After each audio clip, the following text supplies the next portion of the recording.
એટલા ખાવા પીવામાં આસક્ત હતા કે ન પૂછવા. દરરોજની 20 થી 25 કપ ચા પી જતા. ઘણા તો એવા હતા કે જર્મનનો કિંગ બ્રિટેલિયસ દરરોજ ખાય અને ઓકી નાખે ને પાછું ખાય, ઓકી નાખે ને ખાય પાછું. એટલે ખાવામાં પણ થોડોક વિવેક રાખવો, જેથી કરીને આપણું પેટ ન બગડે અને આપણે ભગવાનના માર્ગે બરાબર ચાલી શકીએ. આ કૃષ્ણ મેનન સંરક્ષણ મંત્રી પૂર્વના જ્યારે ધામમાં ગયા, છેલ્લી ઘડી ગણાતી હતી. એને કહ્યું કે please give me last cup of T, છેલ્લો ચાનો કપ મને આપો, હવે મરવાનું છે અહીંયા આગળ. યોગીજી મહારાજ કહેતા, આ મોટા મોટા કોઠાર ભરાણા, આ પેટ કોઈ દિવસ ભરાતું નથી.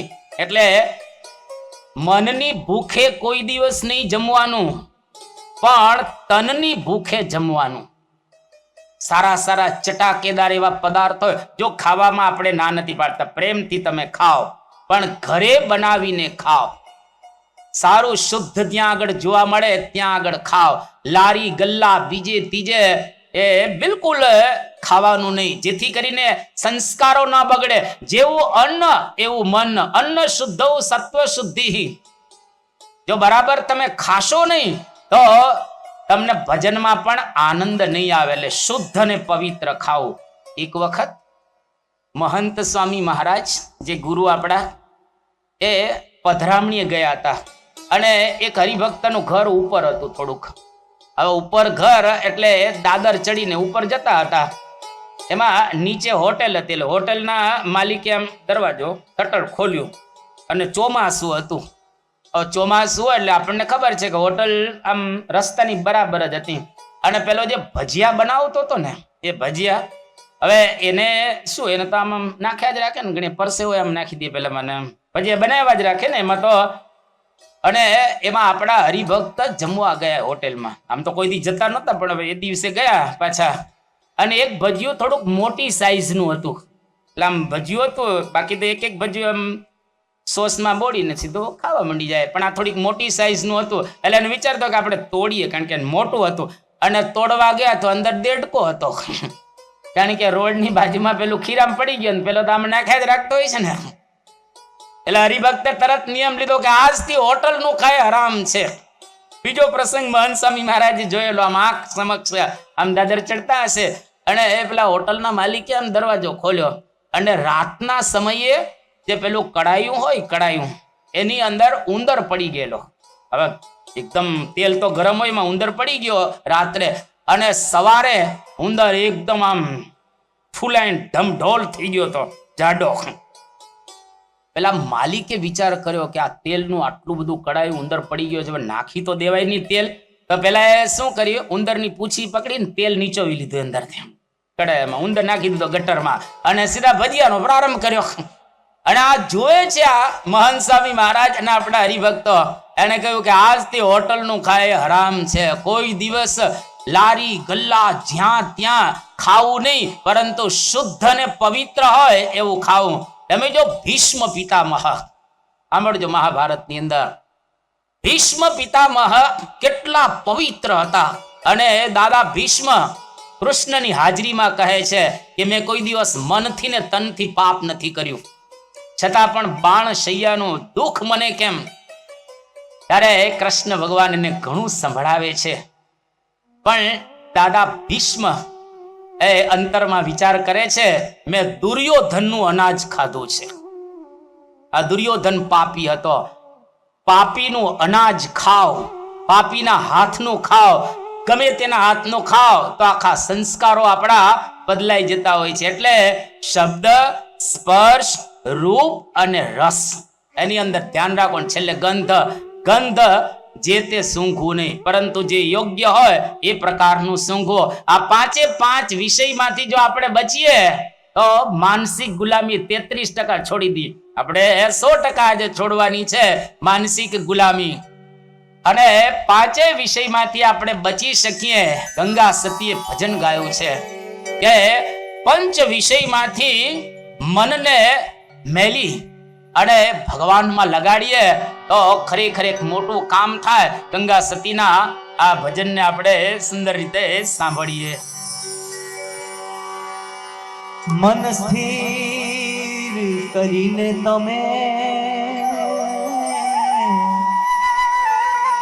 આવો રે મેદાનમાં એ પાનબા એ મિટાવો સર્વે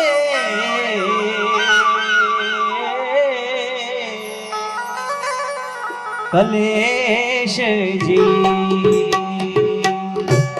મન સ્થિર કરીને તમે આવો રે મેદાનમાં પાનબાઈ મિટાવો સર્વે કલેશજી હરિનો દેશ તમને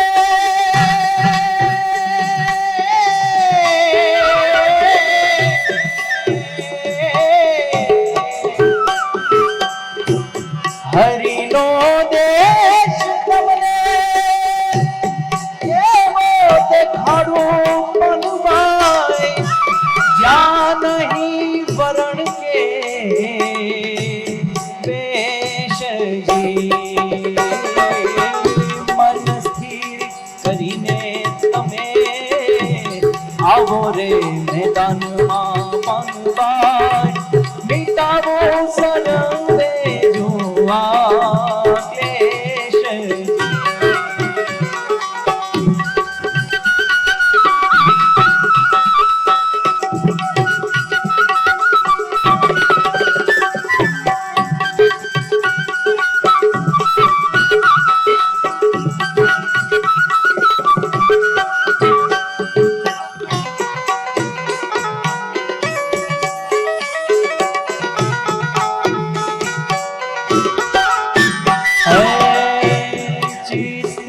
વિષયમાંથી ખેંચવું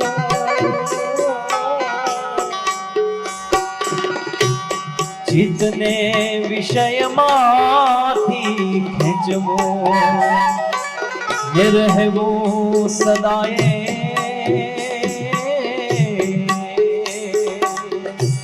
ચિત્તને વિષયમાંથી ખેંચવું ને રહેવું સદાય પાનબા એ રહેવું સદાય ઇન્દ્રિય જીતજી ગંગા સતી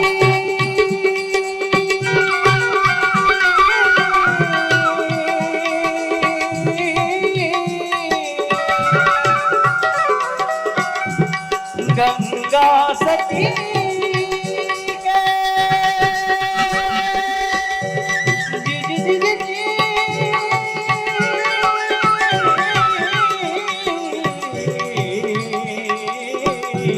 ગંગા સતી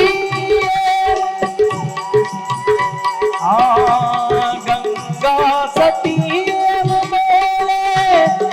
તેથી એ થાય નહીં જો ફરીત જીત રે નહીં જો મન સ્થિર કરીને તમે આવો રે મેદાનમાં પાનબા એ મિટાવો સર્વે જો આંખે